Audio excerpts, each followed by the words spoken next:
본 방송에서 제공하는 투자 정보는 투자 판단에 대한 조언입니다. 방송에서 제공하는 주식의 가치, 가격 상승 및 하락에 대해서는 방송사에서 보장하지 않습니다. 시청자 여러분 안녕하세요. 오늘을 돌아보고 내일을 준비하는 오늘장 내일장 2부 진행의 백선혜입니다. 장 마감까지 확실한 승부 전략과 내일장 주목할 섹터까지 제시해드리고 있습니다. 오늘도 저희 방송과 함께 하시면서 성공적인 투자 전략 가득 담아가시기 바랍니다. 본 방송에서 제공해드리는 정보는 투자 판단을 위한 조언일 뿐 해당 주식의 가치와 수익률을 보장하지는 않습니다. 아울러 서울경제TV와 서울경제신문은 당사의 브랜드입니다. 최근 당사를 사칭하는 피해 사례가 늘어나고 있는 만큼 각별히 주의해 주시기 바랍니다. 또 저희 방송 유튜브를 통해서도 보실 수 있습니다. 유튜브 검색창에 서울경제TV라고 검색하시면 저희 방송과 함께 하실 수 있으니까요. 실시간으로 댓글 참여도 많이 해주시기 바랍니다. 오늘장 내일장 2부 첫 순서로 시작하겠습니다. 급락하는 종목에 대한 생존 전략을 모색해 보는 시간입니다. 종목 SOS 시간. 오늘은 바로자산운용의 윤정식 이사와 연결되어 있습니다. 이사님 안녕하세요. 네, 안녕하세요. 네, 일단은 급락하는 종목들을 구조해 보기 전에 오후장 상황부터 점검을 해보겠습니다. 오후장 어떻게 보시나요, 이사님? 네, 오늘 국내 증시가 조금 약한 모습을 보여주고 있는데 사실 시장의 이런 모습이 최근에 자주 보여지고 있죠. 굉장히 큰 폭으로 하락한다까지는 아니더라도 시장에 힘이 좀 많이 빠졌다라는 느낌을 지울 수가 없죠. 특히 코스피, 코스닥 모두 수급적으로도 양매도를 보여주고 있습니다. 외국인 기관 모두 양매도를 하고 있고 어제는 매수였죠. 근데 하루 만에 다시 매도로 전환하면서 좀 아쉽죠. 사실 조금 더 상승을 했으면 좋겠는데 하루 만에 다시 매도로 전환하는 모습이 오늘 나타났고 코스피는 이미 21선도 5일선, 11선, 21선 모두 다 하회한 상황에서 지금 자리를 좀 지켜주려고 좀 아둥바둥 좀 노력하는 그런 모습이고 코스닥 같은 경우가 하락폭이 좀 더 크죠. 외국인이 2천억 넘게 순매도를 했습니다. 그래서 코스피는 약보합 정도 수준이다라면은 코스닥은 좀 약세의 모습이 좀 더 나타나고 있는 그런 모습입니다. 전체적으로는 거래 대금이 좀 줄어든 게 최근에는 눈에 많이 띄고 오늘도 눈에 좀 많이 띕니다.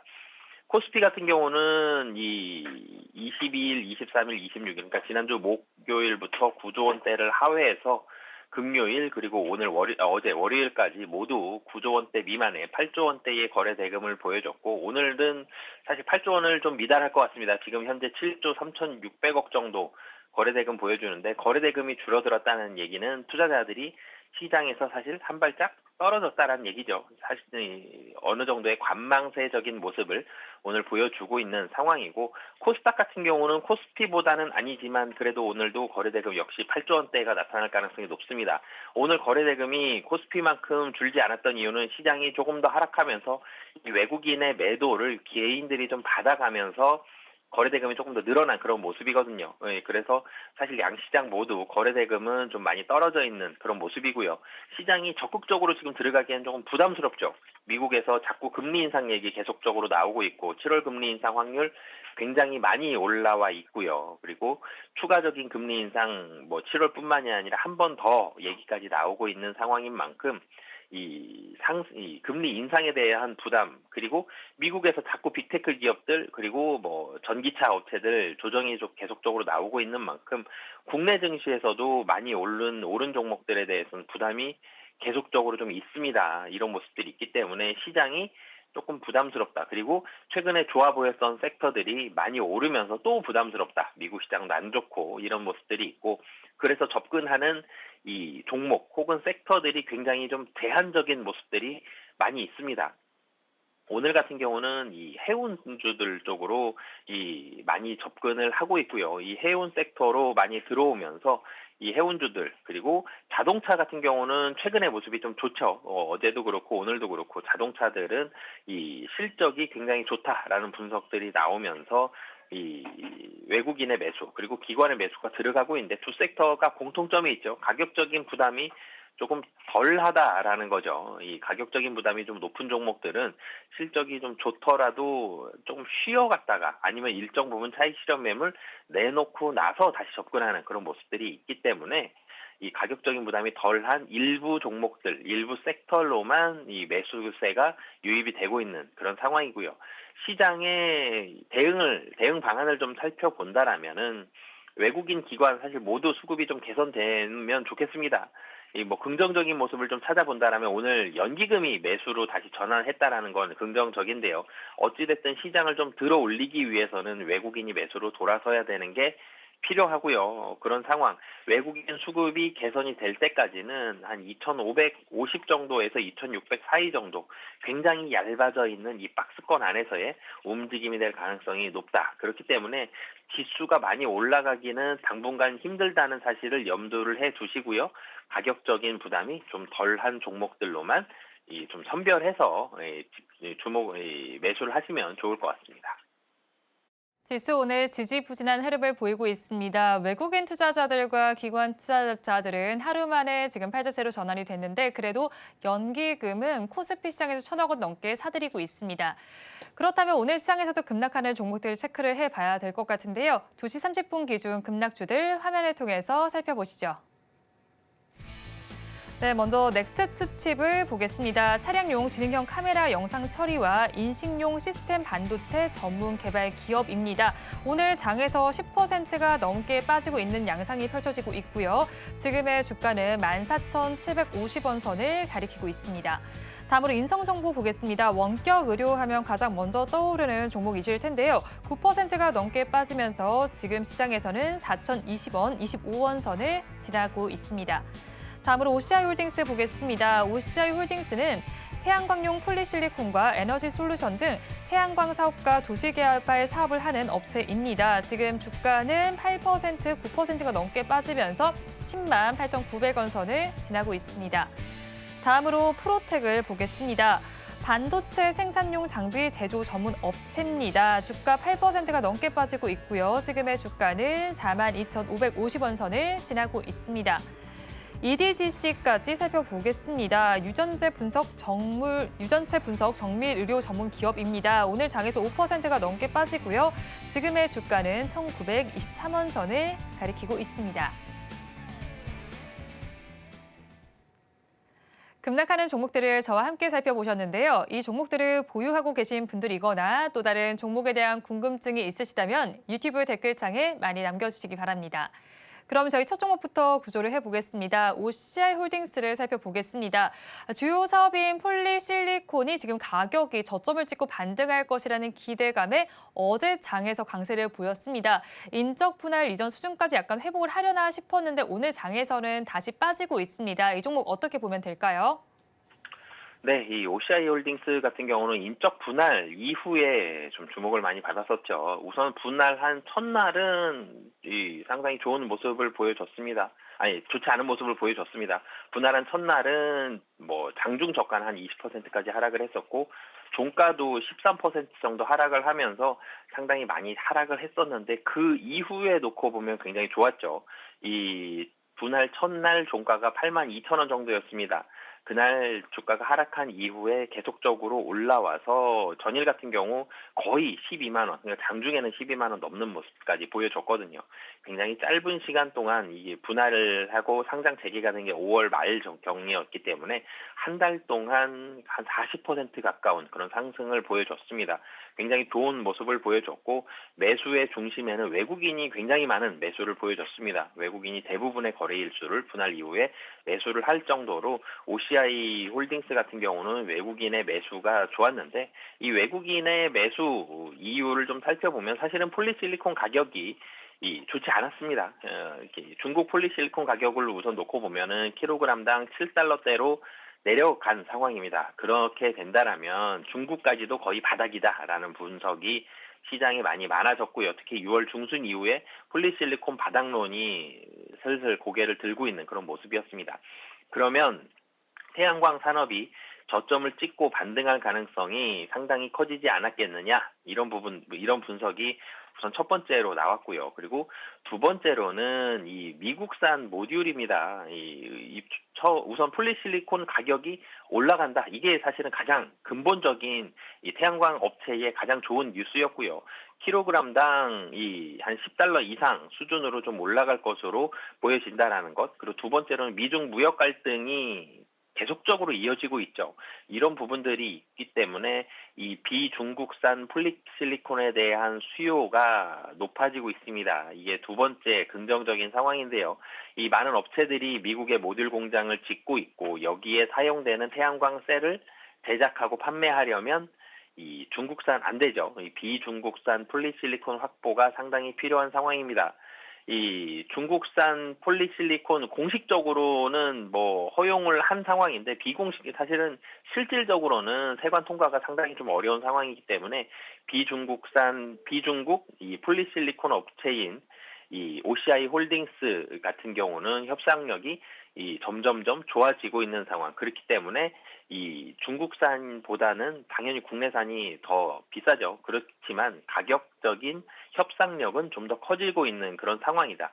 전체적으로는 긍정적인 그림이 좀 많습니다. 그렇기 때문에 외국인들이 매수를 했고 5월 말에 분할 이후에 주가가 상승을 했는데 근데 이제 단점들을 좀 살펴봐야 되는데 지금 자리에서는 사실 좀 단기간에 많이 올랐다라는 이런 부담감이 있기 때문에 오늘 같은 경우는 외국인과 기관의 차익 실현 매물이 좀 나오고 있는 그런 상황이다라고 보시면 되겠습니다. OCI 홀딩스는 긍정적인 그림이 많지만 단기간에 많이 오른 부담 때문인지 외국인 투자자들과 기관 투자자들이 물량을 덜어내고 있다라고 말씀을 해주셨는데요.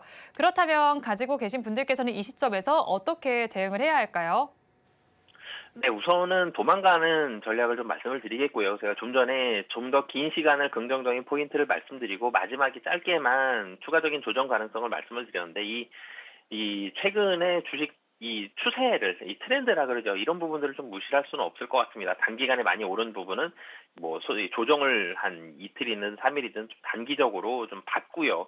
그 다음에 다시 재상승하는 게 최근에 이런 추세가 좀 강하기 때문에 오늘 하루 조정이 있습니다.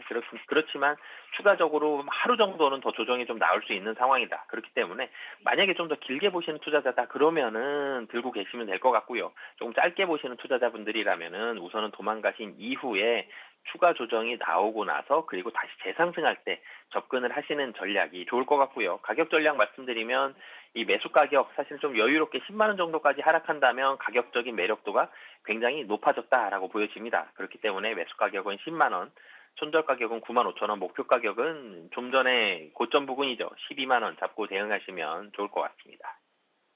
OCI 홀딩스 일단은 도망가자라는 전략을 제시해 주셨고요. 재접근한다면 좀 매력적인 가격대인 10만 원에 재접근을 해보자라고 말씀해 주셨습니다. 이때 손절을 하신다면 9만 5천 원 선에 해보시고요. 목표 주가는 이전의 고점이었던 12만 원으로 짚어주셨습니다. 그러면 저희 다음 종목을 구조해 보겠습니다. 프로텍을 구조해 볼 텐데요. 챗 GPT의 열풍으로 인해서 고성능 드램에 대한 수요가 급증하는 모습이 펼쳐지고 있습니다. 이렇게 되면서 후공정 업체들에 대한 관심도 높아지고 있는데 이 후공정 기술에 대해서 100배 이상 생산성을 높일 수 있는 기술을 개발한 이력이 있는 업체입니다. 그런 만큼 기대감이 더 많이 감돌 것 같은데 이 종목 오늘 주가가 빠지고 있습니다. 이유가 어떤 것 때문일까요? 네, 사실은 결론부터 주가 빠지는 이유 말씀드리면 좀 전에 OCI 홀딩스와 좀 비슷한 이유다라고 보시면 되겠습니다. 단기적으로 좀 많이 오른 종목들 조정이 좀 나오고 있는 그런 상황인데요. 이 프로텍부터 좀 말씀을 드리면 좀 전에도 말씀 주셨지만 이 반도체 후공정 업체입니다. 반도체 후공정 업체가 금년 한 봄쯤부터 주목을 좀 받았죠. 이 챗 GPT 열풍이 일면서 반도체 후공정 업체들 상당히 기대감을 많이 받았었고 이 프로텍 같은 경우도 마찬가지로 이 AI형 GPU에 대한 수요가 확대가 기대가 된다라는 부분들 이 미국 엔비디아 같은 경우를 보더라도 AI 반도체에 대한 수요가 상당히 증가한다. 그렇기 때문에 글로벌 파운드리 업체, 대표적으로 TSMC와 삼성전자가 있죠. 이 글로벌 파운드리 업체의 글로벌 패키징 고객사향 매출이 증가할 것으로 상당히 기대가 많이 되고 있는 상황입니다. 테마도 받았었고요. 그리고 실적에 대한 뚜껑을 열어봐도 실적도 계속적으로 증가를 하고 있습니다. 그런 부분들까지 본다라면 이 프로텍 우선 긍정적인 그림이 상당히 많이 펼쳐지고 있는 그런 상황이고요. 그리고 좀 전에 이 글로벌 파운드리 업체의 매출이 증가한다, 파운드리 업체 향 매출이 증가한다라고 말씀을 드렸는데 주요 파운드리 고객사죠. TSMC와 삼성전자를 고객사로 가지고 있는 프로텍, 당연히 이 중장기 파운드리는 증설입니다. 그렇기 때문에 실적은 계속적으로 우상향에 대한 가능성이 높고요. 상반기는 좀 부진한 그런 실적을 기록을 했지만 하반기는 굉장히 이 좀 본격적인 실적의 증가가 예상이 되고 있습니다. 좀 전에 파운드리를 중심으로 해서 이 하반기에 대한 실적 증대 상당히 기대할 수 있기 때문에 하반기를 바라보고 조금 길게 대응하시면 좀 더 매력적인 종목이다라고 보여집니다. 네, 주요 고객사들도 있고요. 그리고 하반기를 바라보면서 조금 더 길게 대응하면 좋겠다라고 말씀해 주셨는데요. 그러면 프로텍 가지고 계신 분들께서는 어떻게 대응을 해야 할까요? 사실은 프로텍도 OCI 홀딩스처럼 좋습니다. 하반기가 특히나 더 기대가 되는 종목, 실적도 계속 올라가고 있거든요. 20년도 매출액 865억인데요. 작년 매출액 거의 2천억입니다. 20년도 영업이익 154억인데 작년 영업이익 600억이거든요. 굉장히 크게 성장을 했죠. 이 성장이 23년도도 이어질 가능성 매우 좀 높다라는 점. 길게 보면 분명히 긍정적인데요. 제가 좀 전에 말씀을 드렸죠. 추세라는 부분, 최근에 이런 트렌드, 추세라는 부분들. 많이 올랐던 종목들 일정 부분 조정받고 다시 한번 상승하는 이런 모습들이 많기 때문에 조금 길게 보시는 분들은 상관이 없는데 좀 짧게 보시는 분들이라면 우선적으로는 단기 조정 가능성 있기 때문에 염두를 해두시고 도망가시는 전략을 말씀을 드리겠고요. 이 상당히 좀 안정적인 가격, 한 21선 정도 부근인 매수 가격은 37,000원 잡으시면 굉장히 좀 매력적인 좋은 자리다라고 보여지고요. 손절 가격은 35,000원, 그리고 목표 가격은 다시 지금 자리보다 조금 더 높은 정고점 부근이죠. 45,000원 잡고 대응하시면 좋을 것 같습니다. 네, 프로텍의 경우에도 단기 조정 가능성이 있으니까 도망가자라는 전략을 제시해 주셨고요. 매수하시는 가격은 37,000원, 손절 라인 35,000원, 그리고 목표 주가는 전고점인 45,000원으로 제시해 주셨습니다. 그러면 저희 마지막 종목을 구조해 보겠습니다. EDGC를 구조를 해볼 텐데요. 우리나라 주식시장에서 또 의료 AI에 대한 관심이 커지고 있습니다. 지금 EDGC가 확보하고 있는 AI 기술에 대한 재평가가 이루어지고 있는 것으로 보이는데 오늘 장에 지수가 빠져서일까요? 힘을 내지 못하고 있습니다. 이사님께서는 어떻게 보시나요?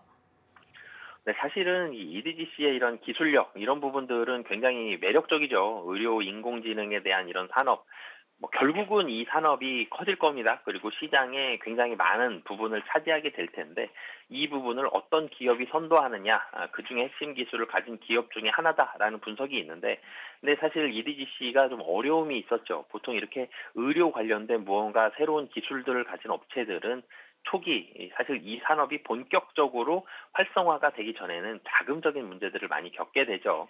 EDGC도 좀 마찬가지의 모습들이 있습니다. 그렇기 때문에 최근에 이 금년 들어서 여러 가지 소송들 걸린 적도 있고요. 자금에 대한 애로사항들을 좀 많이 겪었었는데 최근에 이 유상증자, 주주배정 유상증자를 성공하게 됐죠. 유상증자를 통해서 200억 자금 조달을 하게 됐습니다. 이 5월 달에 진행이 된 이 200억에 대한 유상증자로 인해서 자금에 대한 이 어려움들은 상당히 많은 부분은 좀 해소가 된 것으로 보여집니다. 그렇기 때문에 회사에 대한 이런 존폐라든지 좀 심각한 문제까지는 되지 않을 정도로 자금을 수여를 받았고요. 이런 부분들이 있었기 때문에 주가가 다시 2,000원 정도에서도 좀 버틸 수 있는 그런 모습들이 있었는데 그리고 어제도 상한가를 기록하는 좋은 모습까지 보여줬었죠. 근데 이 좀 근본적인 부분을 좀 살펴본다라면은 지금 매출도 그렇고요. 이 영업이익단은 적자를 기록하고 있습니다. 매출은 좀 정체를 보여주고 있고 이익은 적자를 기록한다라는 점 이런 부분들을 봤을 때 이번에 유상증자로 인해서 어려움은 탈피를 했지만 조금 더 길게 봤을 때에는 아직까지는 이 어려움이 근본적으로 해결이 되지는 않은 그런 상황이다라고 보시면 되겠습니다. 네, 일단은 본업에 대한 이익이 좀 물음표다라고 말씀해 주셨는데요. 그렇다면 저희 가지고 계신 분들께서는 어떻게 대응을 해나가야 할까요? 네, 우선은 본업에 대해서는 사실은 이익단이 좀 부족한 그런 상황입니다. 그렇기 때문에 본업에 대한 이익이 나올 때까지는 종목에 대한 이 회사에 대한 안정성은 좀 떨어진다라고 보여지고요. 그렇기 때문에 지금은 도망가는 전략 좀 말씀을 드리겠고요. 하지만 분명히 기술력이 있는 건 사실이기 때문에 단기적으로 좀 오른 부분들도 분명히 있습니다. 이틀 동안 좀 많이 올랐다는 부분들, 이런 부분들이 있기 때문에 가격적으로 좀 매력이 있는 1,600원 정도가 된다라면 다시 재접근을 해봐도 될 것 같고요. 그렇게 본다라면 매수 가격 1,600원, 손절 가격은 1,500원, 그리고 목표 가격 2,000원 잡고 대응하시면 좋을 것 같습니다. 네, EDCC에 대해서는 본업에 이익이 발생할 필요가 있기 때문에 도망가자라는 전략도 제시를 해주셨고요. 매수하신다면 1,600원, 또 손절 라인 1,500원, 목표 주가는 2,000원으로 잡아주셨습니다.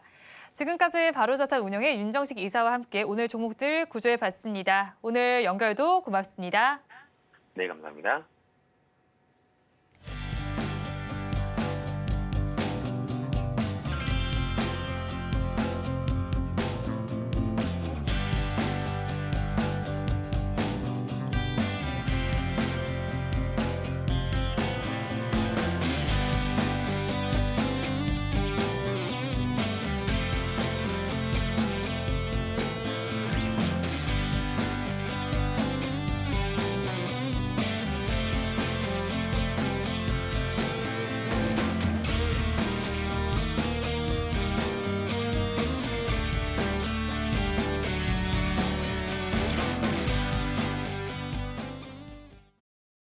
앞서서 급락주에 대한 대응 전략을 살펴봤다면 이번에는 오늘의 매매일지에 성공적인 마침표를 찍어드릴 찬스 종가 베팅 시간입니다. 오늘은 이스토리의 유창희 본부장과 함께합니다. 어서 오세요. 안녕하십니까. 네, 일단 먼저 본부장님과 이 시간에 짚어드렸던 종목들 리뷰를 부탁을 드려볼게요. 지난 20일에 공략을 해주셨던 종목인데 1승이 지금 5%대 수익률을 기록하고 있습니다. 네. 이 종목 저희 지금 어떻게 보면 될까요? 뭐 1승이 그때 이제 그날 화요일 자체도 좀 급등락이 한번 나왔었어요. 네. 그럼에도 불구하고 저는 좀 고점을 좀 더 높일 수 있다라고 생각을 좀 했었고요. 그 다음 날에 5% 정도 상승했다가 조금 이제 조정이 나왔습니다만 여전히 전 그 자리에 있다라 보고 있어요. 지난주 화요일 종가 언저리에 있다라고 보고 있고 오늘도 한 5% 정도 상승세를 좀 보여줬었습니다. 특히 조선주들이 오늘 오전에 그 대부분 하락 출발했다가 뭐 네. 하나오션이 2.5%, 삼성중공업이 1%, 뭐 이렇게 좀 상승 전환되면서 또 기저지 관련된 종목군들이 움직였었고 또 그 2분기 실적 기대감이 있는 섹터가 자동차, 조선, 뭐 엔터, 미용, 의료기기, 뭐 2차 전지 네. 를 제외하고는 없죠. 전무하죠. 그래서 그런 부분들이 결국에는 또 이제 실적 기대감 관련해서 어떤 수급이 들어온다라면 기자재 관련된 종목군들은 나쁘지 않을 거라 생각하고 있습니다. 1승도 제가 지난번에 말씀드렸던 것처럼 회사 자체의 안정적인 매출 구조를 가지고 있고 또 실적 자체도 성장할 수 있는 LNG 관련된 기화학이 관련해서 어떤 모멘텀을 계속 이어간다라면 고점을 계속 높여가고 있다는 부분들을 긍정적으로 좀 평가를 하고 있습니다.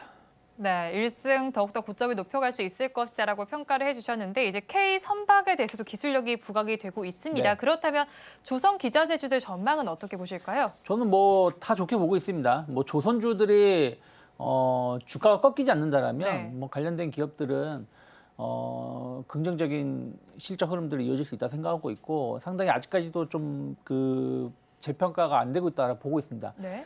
많은 기업들이 작년 그 9월 달 여름에 늦여름 그때 상당히 좋은 네. 주가 흐름을 보여줬었어요. 그때 현대미포조선이 좋은 흐름을 보여주면서 근데 조선주들은 그때 고점을 다 갱신해 가려고 하고 있는데 기자재 관련된 종목군은 못 갔다라는 것이죠. 그러면 충분히 가격적인 메리트는 아직까지도 많이들 있다 생각하고 있습니다. 네, 전반적으로도 지금 기자재주에 대해서 가격적인 매력도가 있다라고 말씀해 주셨고요. 다음 종목도 한번 살펴보도록 하겠습니다. 4월 25일에 공략을 해주셨던 HL만도가 지금 수익률 5%대로 나고 있습니다. 네. 이 종목은 저희 어떻게 볼까요? HL만도는 좀 시간이 좀 걸렸습니다. 네. 이게 한 2달 가까이 된 걸로 제가 그러네요. 기억을 좀 하고 있는데 결국엔 자동차 관련된 섹터에 대한 어떤 기대감들이 계속 나오고 있는 네. 것 같아요. 반도체라든지 이런 AI 관련된 섹터가 강했을 때 오히려 자동차주들은 5월 중순부터 6월 중순까지는 큰 약간 제법 조정이 나왔다가 다시 한번 또 실적에 대한 어떤 기대감들. 지금 2분기 실적에서 가장 탑티어로 떠오르는 기업이 현대차하고 기아 아니겠습니까? 네. 현대기아가 합쳐가지고 거의 한 7조 5천억 이상 영업이익을 기록할 전망이죠. 그래서 그런 부분도 본다면 상당히 저평가되어 있다 생각하고 있고 그 저평가되어 있는 게 차량 판매가 엄청 잘 되고 있다는 것이죠. 그러면 HL 만도 같은 기업들도 충분히 재평가를 받을 수 있다 생각을 좀 하고 있어요. 그래서 지난번 때는 조금 확인하고자 하는 심리였더라면 지금은 오히려 2분기 실적에 대한 어떤 기대감 이런 것들이 충분히 반영이 되면서 올라가고 있지 않나 판단하고 있습니다.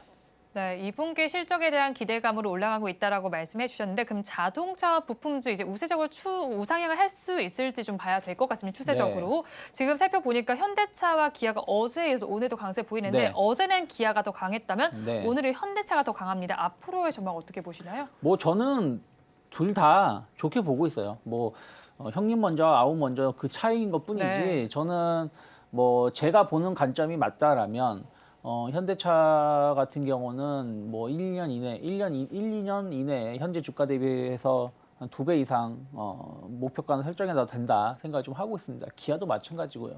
왜냐하면 단적인 예로 현대기아의 실적이 도요타를 뛰어넘어요. 근데 네. 도요타의 시가총액이 반도 안 됩니다. 두 기업의 그 시가총액 합친다고 하더라도. 그러면은 거기다가 도요타 같은 경우는 전기차가 아예 없습니다. 이번에 넥서스 브랜드 관련해서 전기차가 한 대 정도 나왔습니다만은 상당히 좀 기술력을 하고 비교해 본다라면 우리나라 차량하고 많이 떨어집니다. 그래서 그런 걸 본다라면 전기차 시대로 변했다라는 거, 그것이 네. 현대기아를 한번 그 브랜드를 업그레이드 해줄 수 있는 부분들이라서 그런 측면에서 본다면 전 길게 봤을 때는 뭐 조정이 나온다고 하더라도 좀 시간을 갖고 또 분할 매수 관점으로 접근하는 게 맞다 생각하고 있습니다.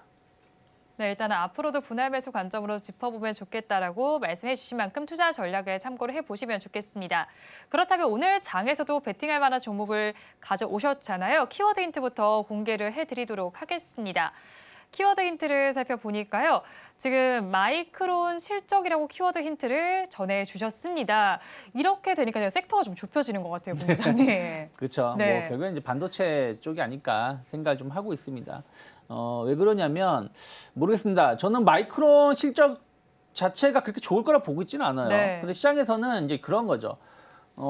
지난번에 마이크론이 이제 어떤 컨퍼런스 콜 같은 거 했을 때 재고가 좀 줄고 있다라는 발언들을 했었거든요. 그렇죠. 그런 것들이 이번 주에 이제 확인될 수 있느냐. 그럼 이제 업황 바닥에 어떤 기대감들인 것이고 또 이제 다음 주가 삼성전자 잠정 예비 실적을 발표할 네. 겁니다.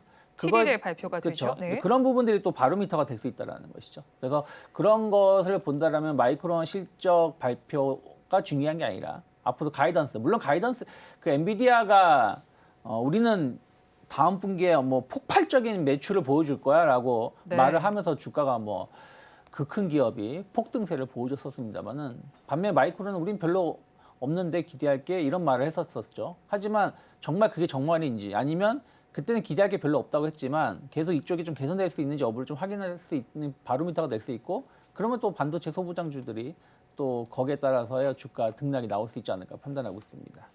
네, 그런데 이제 사실 본부장님께서 반도체 섹터를 좀 좋아하시는 것 같아요. 몇 번 들고 오셨는데 네. 3월 21일에는 넥스트칩 가져오셨고 네. 또 5월 23일에는 LX 세미콘을 가져오셨잖아요. 네. 그런데 사실 뭐 넥스트칩 같은 경우에도 지금 수익률 굉장히 좋긴 한데 오늘 네. 장에서는 지금 밀리고 있어요. 10% 지금 8% 넘게 밀리고 있는데 네. 저희 이 부분들은 좀 어떻게 체크하면 좋을까요? 뭐 일단은 저는 이제 반도체 관련해서는 다들 조금 좋게 보실 것 같아요. 네. 근데 저는 그 전부터 계속 말씀드렸습니다만은 저는 그 차량용 반도체 관련해서 계속 좋게 보고 있었던 것이고 그쪽 관련된 기업들이 넥스트 칩도 주가가 좋았고 네. 또 뭐 텔레칩스라든지 뭐 이런 기업들이 가온 미디어 뭐 이런 기업들이 가온 칩스죠 죄송합니다 그런 기업들이 전체적으로 주가 흐름이 좋았었습니다. 그래서 차량용 반도체에 대해서는 너무 걱정할 필요는 없다. 오늘 이제 넥스트 칩이 약간의 급락이 좀 나오고 있는데 네. 오늘 이런 식으로 좀 급락 나오는 기업들이 몇 개 있습니다. 뭐 셀트리온 같은 경우도 물론 이제 셀트리온은 약간 행정 제재 이런 이슈들 때문에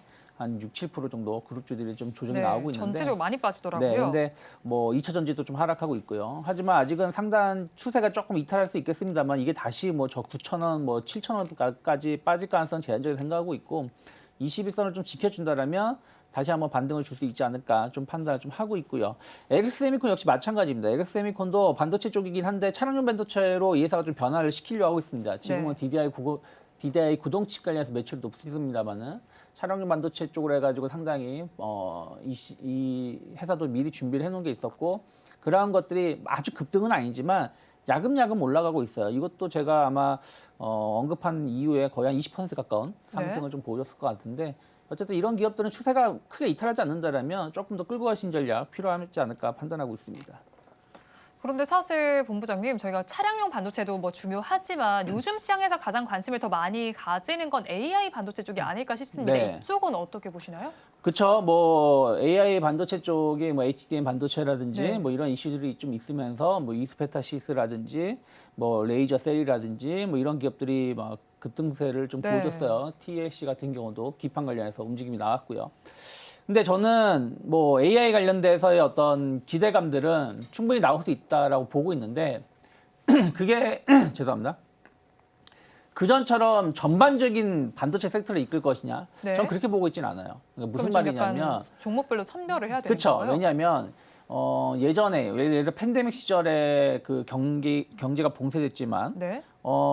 보조금이 많이 지급이 되면서 유동성 장세가 그렇죠. 있었죠. 그러면서 네. 또 재택근무 이런 게 이게 확대가 되면서 컴퓨터라든지 이런 수요가 상당히 높았었거든요. 그러니까 경기가 좋으면서 IT 기기라든지 스마트폰이든 컴퓨터든 관련된 제품들의 수요가 많이 늘어나줘야지 반도체 전반적으로 네. 그게 뭐 DDR4가 됐든 DDR5가 됐든 관련해서 기판도 같이 움직이는 것인데 스마트폰도 마찬가지고요. 근데 지금은 딱 AI 관련된 뭐 그래픽 서버용 뭐 그래픽 칩스 거기에 뭐 부합하는 뭐 DDR5라든지 뭐 이런 관련된 기업들만 조금은 반사이익을 누릴 수 있다는 것이죠. 그렇기 네. 때문에 저는 그거 자체의 어떤 주가 상승은 전 섹터로 가기에는 좀 제한적이라 보고 있고요.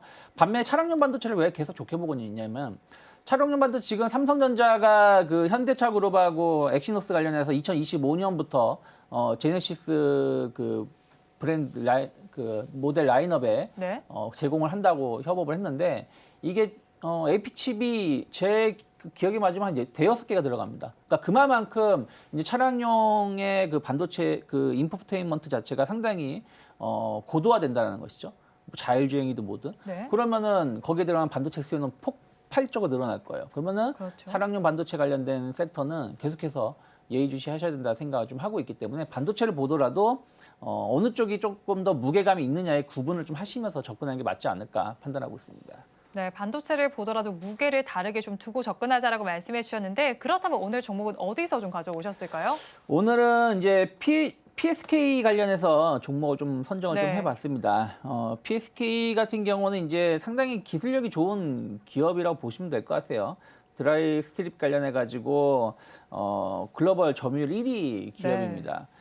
이 회사는 상당히 뭐 안정적인 매출도 보여주고 있고 특히 이제 기존의 습식에서 건식으로 세정 장비가 좀 변화가 되고 있습니다. 왜냐하면 고도화 제품으로 갈수록 건식이 더 유리하거든요.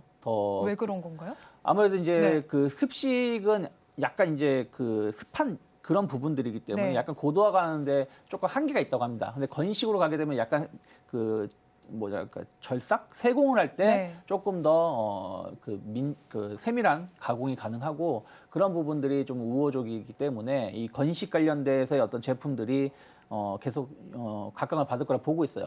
반도체 관련해서도 예전에 습식 관련된 제품들이 다 네. 건식으로 좀 변화되고 있는 부분들이 좀 있거든요. 그래서 그런 부분들에 대해서 어떤 시장 확대는 계속 이루어질 수 있다 생각하고 있고요. 다만 이제 반도체 업황에 이 회사가 조금 왔다 갔다 할 수밖에 없겠죠. 그렇겠죠. 수요라든지 투자 네. 이런 부분들이 좀 변동이 있을 수밖에 없으니까요. 근데 뭐 저는 솔직히 말씀드리면 아직 업황 바닥은 조금 더 이르다라고 보고 있지만 많은 네. 사람들이 업황은 바닥을 쳤다라고 지금 다들 보고 있는 거 아니겠습니까? 전문가들이. 그러면 뭐 업황에 대한 어떤 우려감들은 이미 주가에 선 반영되었다 생각하고 있고 이미 네. 작년 10월 달 11월에 13,000원 저점을 찍고 거의 한 70% 주가가 올라왔어요. 그래서 그런 거에 대한 우려감들은 걱정할 필요 없다 생각하고 있고요. 오히려 이제 매출처가 좀 다변화될 수 있다는 부분들 좀 더 주목해 보신다라면 지금 고점을 이제 막 돌파를 좀 시도하고 있습니다. 그러니까 네. 반도체 관련돼서의 그 뭐 기술적 분석이 다는 아니지만 관련된 기업을 보신다라면 지난 3, 4월 달에 고점을 돌파시키면서 나가는 기업이 어떻게 보면 시장의 선도 기업이라 보시면 될 것 같아요. 네. 뭐 HPSP라든지 뭐 TMC라든지 뭐 등등 여러 가지 기업들이 상당히 많이 있습니다. 그러면 그런 기업들이 결국엔 대장주 역할을 하지만 이제 고점을 다시 돌파하려고 하는 기업들도 좀 주목하실 필요가 있다는 것이죠. 네. 그러면 지금 PSK 같은 경우는 PSK 홀딩스는 이미 고점을 돌파시켜줬고 PSK도 그런 부분들 본다라면 고점 돌파되었던 기대감들 가져갈 수 있지 않을까 판단하고 있고요. 수급적인 측면에서도 조금 더 봐야 되겠습니다만은 일단 최근 들어서 외국인하고 기관이 좀 매도세가 좀 끊기고 소폭이나마 좀 매수로 전환되려고 하고 있다는 부분들도 조금 우호적인 변화가 있을 거라 생각을 좀 하고 있습니다. 그런 측면에서 보신다라면 현재 22,000원 박스권 상단 돌파에 어떤 기대감들 네. 감안하고 돌파가 이루어진다라면 한 26,000원, 27,000원 정도까지 어떤 강한 상승은 7월 중에 한번 네. 테스트해 볼 수 있지 않을까 판단하고 있고요.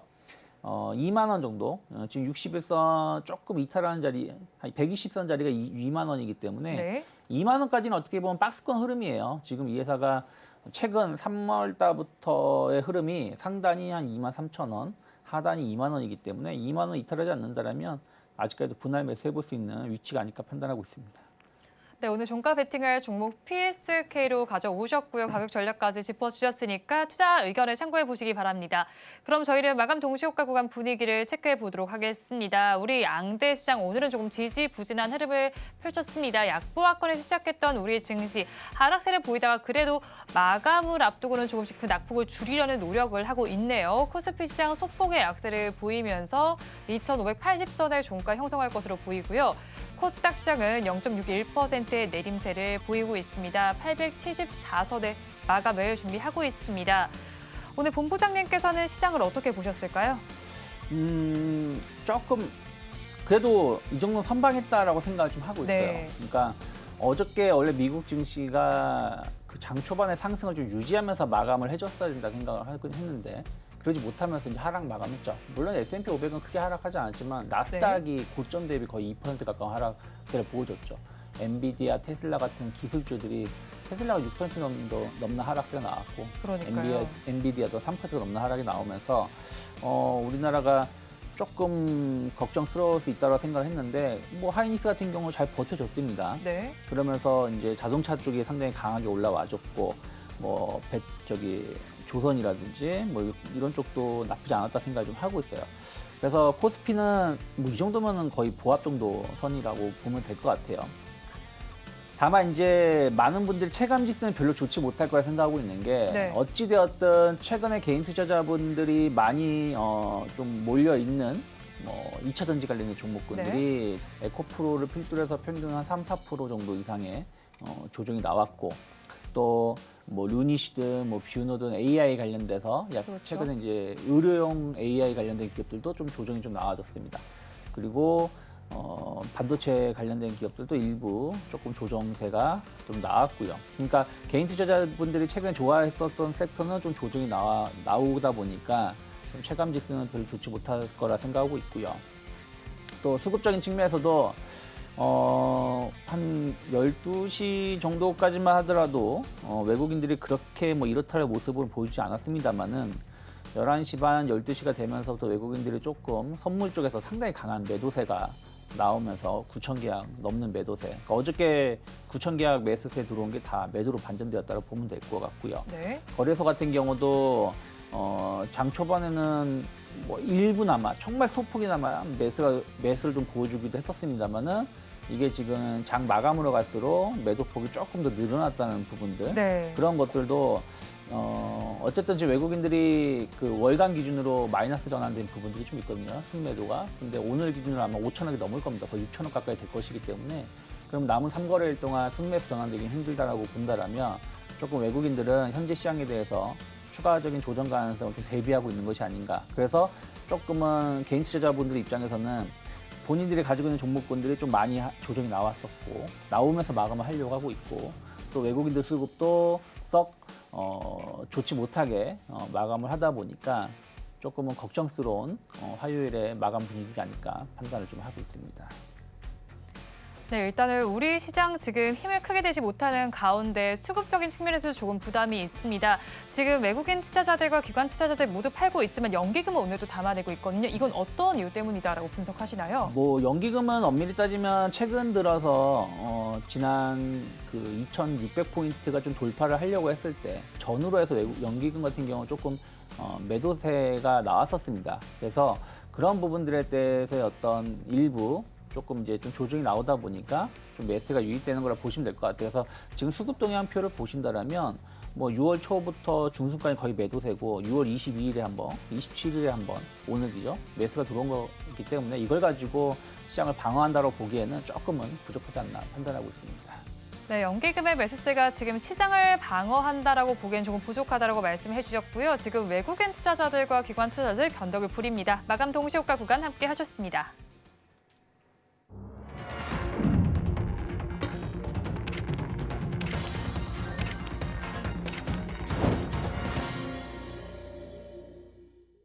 오늘 장 그래도 많이 낙폭을 만회하려는 시도를 했습니다. 그렇다면 저희 내일장에 대한 전략도 짜봐야 할 것 같은데요. 오늘장, 내일장 전문가님들께 내일의 히든카드가 될 중요 포인트를 여쭤봤습니다. 화면을 통해서 만나보시죠. 우리 증시 반짝 반등이었나 싶네요. 내일장에 대한 전략 한번 살펴봐야겠습니다. 먼저 이베스트 투자증권의 염승은 이사님께서는 쉬어도 좋아라고 말씀해 주셨고요. 다음으로 바로자산 운용의 윤정식 이사님께서는 얇은 박스권 내 등락이 예상된다라고 말씀해 주시면서 가격 부담이 낮은 일부 종목으로만 매수가 유입될 것이다라고 말씀해 주셨습니다.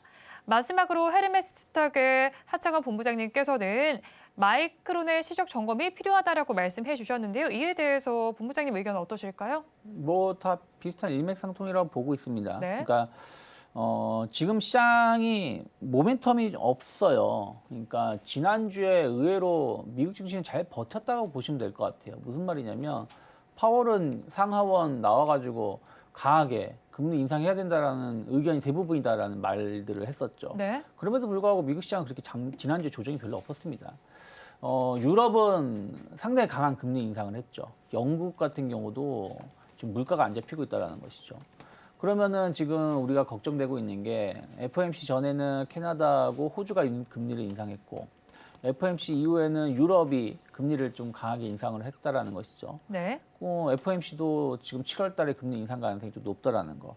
그러면 여전히 긴축은 계속해서 이루어지고 있다라는 것이고 우리가 뭐 그때 뭐 말도 안 되는 소리라고 말씀드렸습니다만 어쨌든 5월 FOMC 끝나고 나서 다들 야 7월 달에 금리 인하하는 거 아니야? 막 그런 뭐 헛꿈을 꿨었지 않습니까? 근데 네, 지금은 그렇죠. 이제 그런 기대감보다는 오히려 지금 연말까지 금리 인하는 없을 것 같다는 어떤 네. 전망이 대부분 있죠. 그렇죠. 뭐 두 번 인상할 수 있다는 네. 얘기도 나오고요. 그러면 이제 이로 인해서 결국에는 이 높은 금리를 버틸 수 있을 것인가? 이런 어떤 부담감, 경기 침체, 경기 둔화에 대한 우려감들이 투자 심리를 좀 위축시켜 놨고, 그러니까 두 번째 주식시장의 가장 큰 악재는 일시적으로 많이 올랐다라는 거예요. 네. 그러니까 지금 나스닥 같은 경우는 조정 없이 상당히 상승세를 보여줬었다라는 것이죠. 거기에 따른 약간 차익선 매물이 나올 수밖에 없는 위치였다 생각을 좀 하고 있습니다. 그러면 지금 모멘텀이 좀 부족한 상황에서 그동안 실적으로 올라온 게 아니죠. 그렇죠. 센티멘탈의 어떤 기대감, AI에 대한 어떤 기대감들, 뭐 금리 동결 혹은 금리 인하에 대한 어떤 기대감, 뭐 이런 거에 대한 어떤 기대감으로 주가가 먼저 올랐던 것이라서 새로운 어떤 펀더멘탈을 찾으려면은 좀 시간이 필요하다 생각하고 모멘텀을 찾기에는 시간이 필요하다 생각하고 있고 그 모멘텀은 결국엔 펀더멘탈이 받쳐줄 수 있느냐고 네. 그것이 이제 결국 1분기 실적이라 생각하고 있어요. 그러면 2분기 실적이 본격적으로 나오는 게 7월 중순 이후에 그 금융주들 중심으로 해서 실적 장세 시작을 하기 때문에 그 전까지는 조금은 기간 조정이라든지 가격 조정 가능성을 좀 대비할 필요가 있다 생각을 좀 하고 있습니다. 특히 지금 월말이죠. 월말, 분기말, 반기말이 겹치는 주임에도 불구하고 주가가 반등을 시키지 못하고 외국인들 수급도 개선되지 못하고 있다는 걸 본다라면 일단은 조금 2분기 실적주들에 대한 어떤 저가 매수세는 충분히 이루어질 수 있다 생각하고 있어요. 아까도 서두에 말씀드렸던 것처럼 자동차라든지 뭐 미용 의료기기라든지 뭐 조선이라든지 약간의 고평가는 아니지만 조금 가격적인 부담감은 좀 있지만 네. 멘토주들 같은 경우 저는 2분기 실적에 대한 어떤 기대감도 충분히 더 나올 수 있다 생각을 좀 하고 있어요. 그러면 그런 부분들에 대해서 어떤 매수는 상당히 제한적으로 들어올 수 있겠습니다만은 시장 전체적인 어떤 매수는 좀 쉽진 않다 생각하고 있고 이제 마이크론 실적이 상당히 중요할 수 있는데 어저께 삼성전자의 그 위치가 상당히 중요했습니다. 모양 네. 자체가. 오늘도 일단은 어찌됐든 이제 강보합, 소폭, 플러스 마감을 했는데 어저께 보면은 행보세를 한 달 가까이 행보세 7만 1,000원 중심으로 해서 옆으로 누웠다가 이제 어저께 종가상 신고가로 마감을 했고 네. 오늘도 지금 결국에는 이제 상승으로 마감을 했기 때문에 삼성전자가 무너지지 않는다라면 또 하이닉스가 오늘 21선을 이탈했다가 지금 가까스로 조금 아마 21선 언저리 붙여놨을 거예요. 지금 0.4% 조정이기 때문에. 그럼 하이닉스가 만약에 여기서 좀 회복을 시켜준다라면 시장 자체는 다시 한번 뭐 조금 더 증시, 주가 지수는 좀 반등을 줄 수 있지 않을까 생각을 좀 하고 있어요. 그래서 삼성전자 하이닉스의 좀 방향성이 좀 중요할 수 있는 내일하고 내일 모레가 될 수 있지 않을까 판단을 좀 하고 있습니다. 네, 삼성전자와 SK하이닉스의 주가 흐름 살펴보시면 좋겠고요. 그리고 제가 본부장님께 질문을 좀 드리고 네. 싶은 게 있습니다. 지금 유튜브 댓글창에 나와 있는데요. 하이브님께서 댓글을 달아주셨어요. CJ E&M 어떻게 보세요 하면서 제발 부탁드려요라고 말씀해 주셨는데 사실 뭐 CJ 그룹주 요즘에 네. 조금 그렇게 좋지 못한 소식들이 나오고 있잖아요. 네. 본부장님 의견 어떠실까요? 저는 뭐 얼마에 매수를 하셨는지 모르겠지만 하이브님께서 지금이라도 좀 비중 줄이는 게 맞다 판단하고 있습니다. 이게 뭐 내일 상한가를 갈지언정 네. 지금 CJ 그룹사들이 지금 엔터테인먼트 쪽이죠. 그래서 좋은 흐름들이 나오지 못하고 있습니다. 오늘도 스튜디오 드래곤 좀 급락세를 나왔던 걸 그렇죠. 제가 기억을 하고 있는데 일단은 뭐 스튜디오 드래곤은 약간 횡령이라는 이런 이슈가 좀 있어서 뭐 개별적인 이슈가 있었던 개별적인 거잖아요. 이슈가 네. 좀 있었습니다만은 뭐 CGV가 유상증자 유상증자를 이슈가 있었고, 대규모로 네. 했고 또 CJ E&M 어떻게 보면 그 엔터 컨텐츠를 총괄하는 기업 아니겠습니까? 네. 그 본부인데 그 본부라고 해서 실적이 좋겠습니까?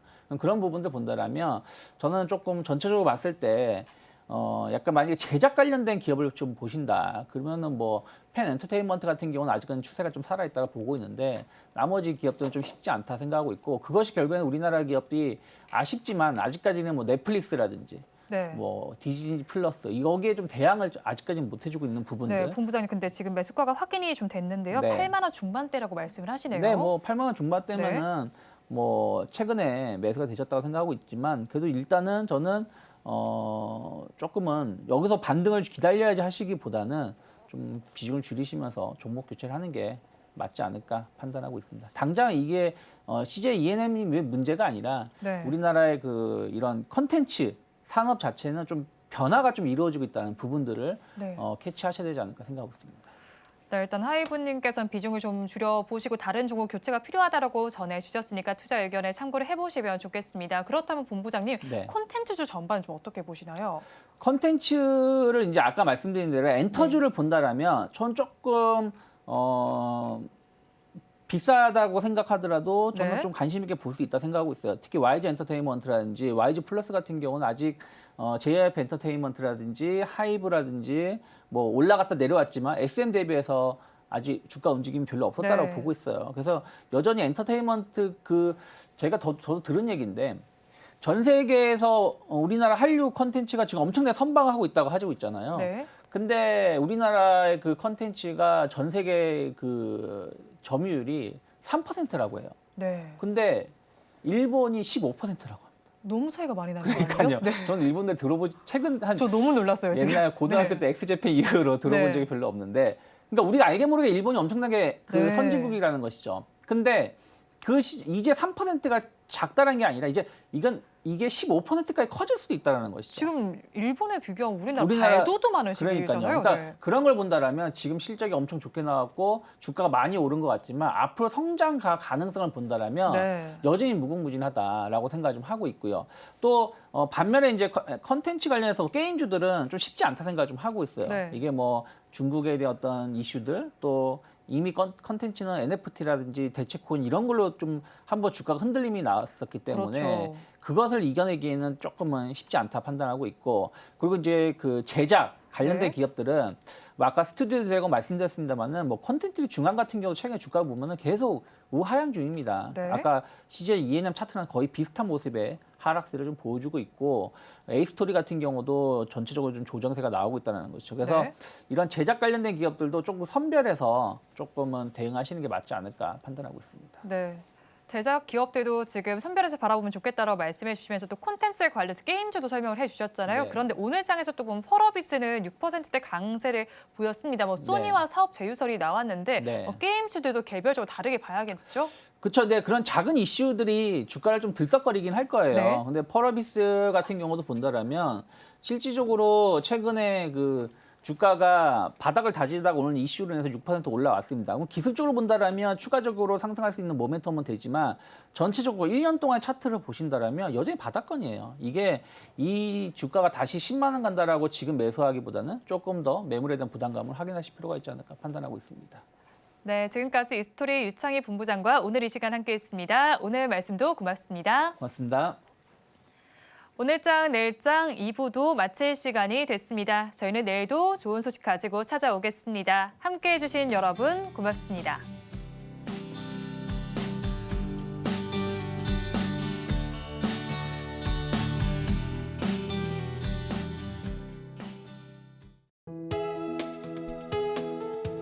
본 방송에서 제공하는 투자 정보는 투자 판단에 대한 조언입니다. 방송에서 제공하는 주식의 가치, 가격 상승 및 하락에 대해서는 방송사에서 보장하지 않습니다.